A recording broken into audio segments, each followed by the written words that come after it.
And we end today's show with a very familiar voice in U.S. politics, here at the University of Uppsala in Visby, Sweden.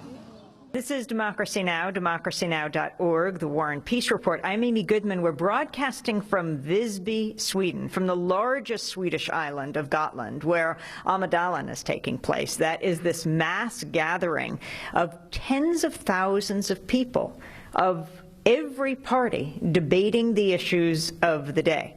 Sort of like a political convention in the United States, except all of them together and more. So we're joined by Dennis Kucinich. That might surprise some of the people who are listening and watching right now, the former Congress member who lives in Washington right now. What are you doing in Almedalen? Well, I found out about this amazing event here, and I had to see it for myself.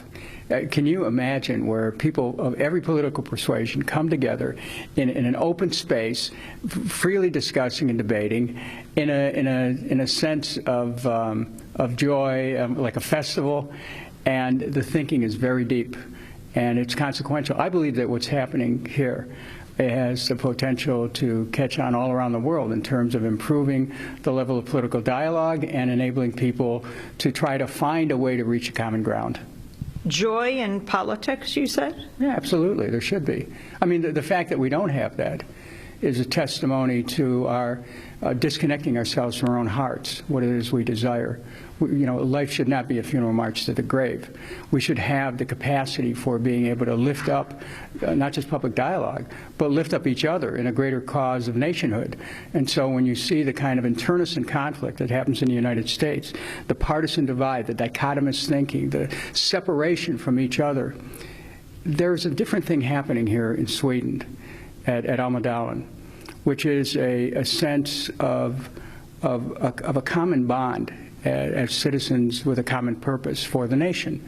And people come together here, and the thing that impresses me is how quickly on the street you can get into the deepest discussions that have consequence. And so that's why, having been here only for 2 days, I've had a chance to meet people from every level of society, decision makers as well as citizens, and there's a sense that things matter in these kind of discussions, which are direct, relatively low-key, non-confrontational, matter-of-fact, and behind it is what animates it is a sense of commitment to each other and to the nation. Proportional representation is really the name of the game in Sweden, right? Anyone who gets, I think it's 4% of the vote can be represented in Parliament.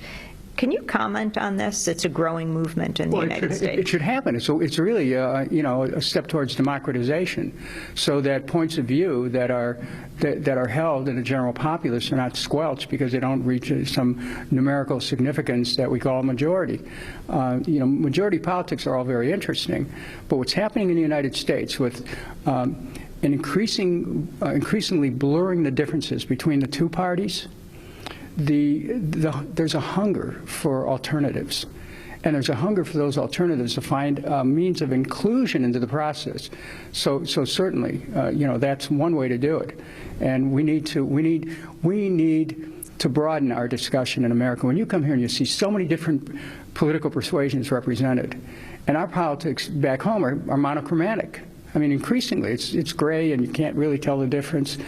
Here you can, but at the same time, there's a common commitment to the nation.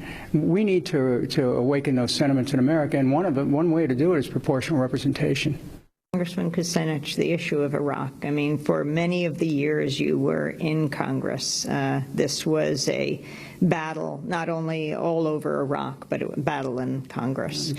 What do you feel needs to be done right now? Well, first of all, we have to recognize that the American people were lied to.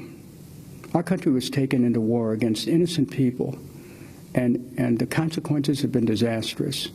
For the people of Iraq, who perhaps had 1 million extra deaths during that period, the destruction of their country, for the people of the United States who saw their own men and women led to their deaths or grave injuries, and at a cost of perhaps anywhere from $3 to $6 billion long term. This thing was a catastrophe.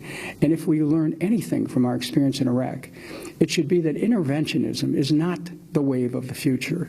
We need to reassess this whole idea that somehow we have the right to intervene in the affairs of other nations, and we have to put away the pretense that we do it for some higher principle. The fact of the matter is we went after Iraq for oil, and the fact of the matter is that the United States has degraded our role as a great nation by attacking this nation that had no capacity to attack the United States and no intention of doing so, that didn't have anything to do with 9/11, didn't have weapons of mass destruction. It wasn't a mistake, Amy, it was a lie. So what about Iraq today? Iraq today, we have to stop the games that our government is playing of subterfuge, of duplicity. The double game that's being played in Iraq is a violation of what America should be about. And as we should be honest with people, we should be straightforward in our international policies. But we seem to be constitutionally incapable of doing that.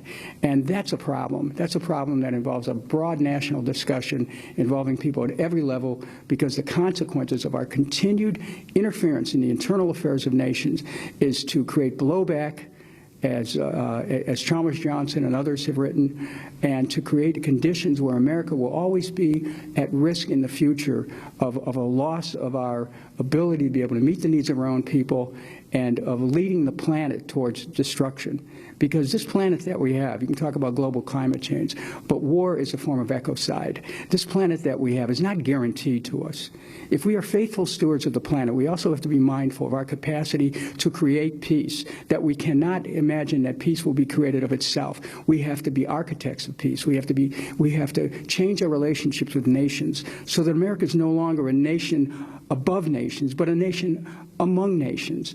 And I think that if we take that approach, we won't find ourselves trapped in situations where we really violate the basic wisdom that that our founders gave us in saying, beware of foreign entanglements. And we have entangled ourselves willfully, duplicitously, and America is better than that. Former U.S. Congress member and former presidential candidate Dennis Kucinich, yes, speaking with me here at Almedalen Week on the island of Gotland in Visby, Sweden, where over 25,000 people have come to attend this unique political open-air festival.